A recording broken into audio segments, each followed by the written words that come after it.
एक बार महात्मा बुद्ध किसी गांव में ठहरे हुए थे। गांव के साथ ही आसपास के क्षेत्रों में भी लोग उनके दर्शन करने और प्रवचन सुनने के लिए आ रहे थे। एक दिन उनसे मिलने एक व्यक्ति आया और बोला कि तथागत कृपया मुझे बताएं कि इस जीवन का मूल्य क्या है।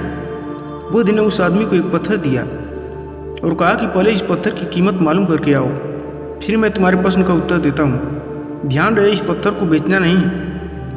वो व्यक्ति पत्थर लेकर बाजार में गया। वहाँ एक संतरे वाले के पास गया और बोला कि इस पत्थर को देखो और बताओ कि इसकी कीमत क्या है। संतरे वाले ने उस पत्थर को देखा, वह चमक रहा था।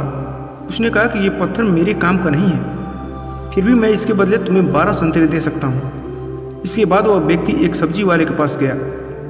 पत्थर देखकर सब्जी वाले कहा कि एक बोरी आलू ले लो और ये पत्थर मुझे दे दो।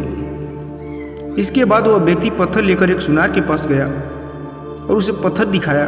सुनार ने पत्थर देखा और कहा कि इस पत्थर के बदले मैं तुम्हें 1000 स्वर्ण मुद्राएं दे सकता हूँ। उस व्यक्ति ने पत्थर बेचने से मना कर दिया तो सुनार बोला कि मैं तुम्हें 1000 स्वर्ण मुद्राएं दे सकता हूँ, ये मुझे दे दो।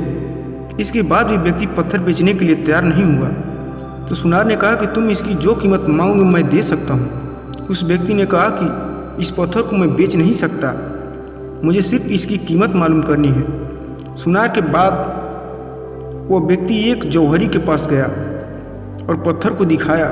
जौहरी ने जब उस पत्थर को देखा तो वह बोला कि यह तो अनमोल रत्न है। वो व्यक्ति हैरान हो गया। इसके बाद वह बुद्ध के पास लौट आया। उसने सारी बात बता दी और पूछा कि अब बताएं जीवन का मूल्य क्या है।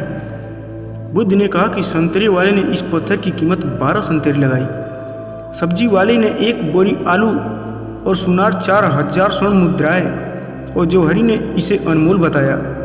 यही बात हमारे जीवन पर भी लागू होती है। हर व्यक्ति एक हीरा है, लेकिन दूसरे लोग हमारी कीमत उनके सामर्थ्य और उनकी जानकारी के अनुसार लगाते हैं। हमें हमारी योग्यता की तुलना किसी से नहीं करनी चाहिए। योग्यता की कीमत हमें स्वयं लगानी चाहिए, क्योंकि कोई दूसरा व्यक्ति उसकी सही कीमत नहीं लगा पाएगा। अगर आप कोई हमारी योग्यता की कीमत लगाए तो उसके साथ सामर्थ्य के अनुसार लगाएगा। इसलिए कभी भी खुद को दूसरों से कम नहीं समझना चाहिए।